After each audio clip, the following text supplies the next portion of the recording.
স্বৈরাচারের পতন ঘটলেও বিপদ কেটে যায়নি, তাই দলের নেতাকর্মীদের সতর্ক থাকার আহ্বান জানিয়েছেন বিএনপির ভারপ্রাপ্ত চেয়ারম্যান তারেক রহমান। বিকেলে কিশোরগঞ্জ জেলা বিএনপির গণসমাবেশে ভার্চুয়ালি যুক্ত হয়ে এই আহ্বান জানিয়েছেন তিনি। এদিকে রাজধানীতে এক অনুষ্ঠানে শেখ হাসিনা সহ আওয়ামী লীগের পালিয়ে যাওয়া এমপি মন্ত্রীদের দেশে ফিরিয়ে এনে বিচারের দাবি জানিয়েছেন জয়নুল আবদিন ফারুক। শরীয়ত খানের রিপোর্ট।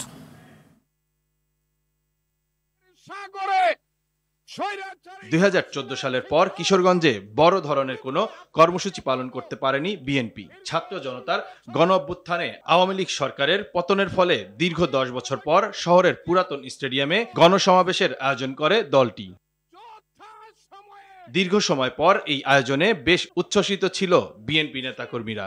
এতে প্রধান অতিথি হিসাবে ভার্চুয়ালি যোগ দেন ভারপ্রাপ্ত চেয়ারম্যান তারেক রহমান। বলেন, আওয়ামী লীগ সরকার এখনো বিভিন্নভাবে ষড়যন্ত্র করছে, তাই দলের নেতাকর্মীদের সতর্ক থাকতে হবে।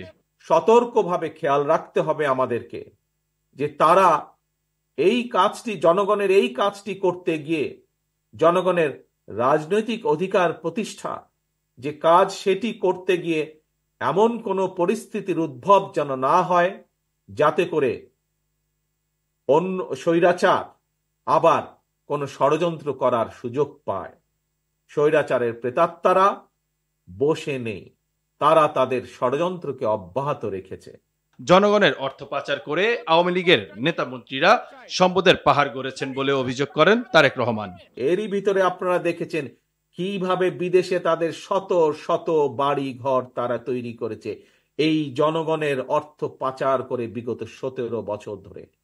কিন্তু বিএনপি গুটি সংখ্যক লোক না, প্রত্যেকটি মানুষকে অর্থনৈতিকভাবে শক্তিশালী বুনিয়াদের উপরে বিএনপি মানুষকে প্রতিষ্ঠিত করতে চায়। এই দেশের মানুষকে যদি আমরা সুযোগ করে দিতে পারি যে কারা তাদের নেতৃত্ব দিবে, তাহলে সেই দায়িত্বপ্রাপ্ত সঠিক ব্যক্তিবর্গ, সঠিক ব্যক্তিগণ এই জাতিকে সঠিকভাবে নেতৃত্ব দিতে পারবে। এদিকে রাজধানীর এক অনুষ্ঠানে বিএনপি চেয়ারপারসনের উপদেষ্টা জয়নুল আবেদিন ফারুক বলেন, পার্বত্য অঞ্চল অস্থির করে আওয়ামী লীগের দোসররা দেশকে অস্থিতিশীল করছে। বাংলাদেশের শত শত মামলা থাকার পরেও কি করে আপনার দেশে অবস্থান করছে?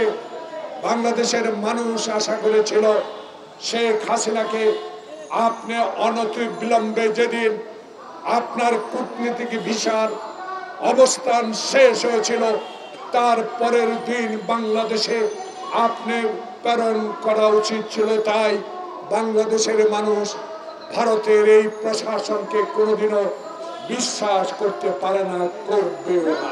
আওয়ামী লীগ সরকারের সময়ের দুর্নীতিবাজ এমপি মন্ত্রীদের দেশে ফিরিয়ে এনে বিচারের মুখোমুখি করারও দাবি জানান তিনি। শরীয়ত খান, RTV, ঢাকা।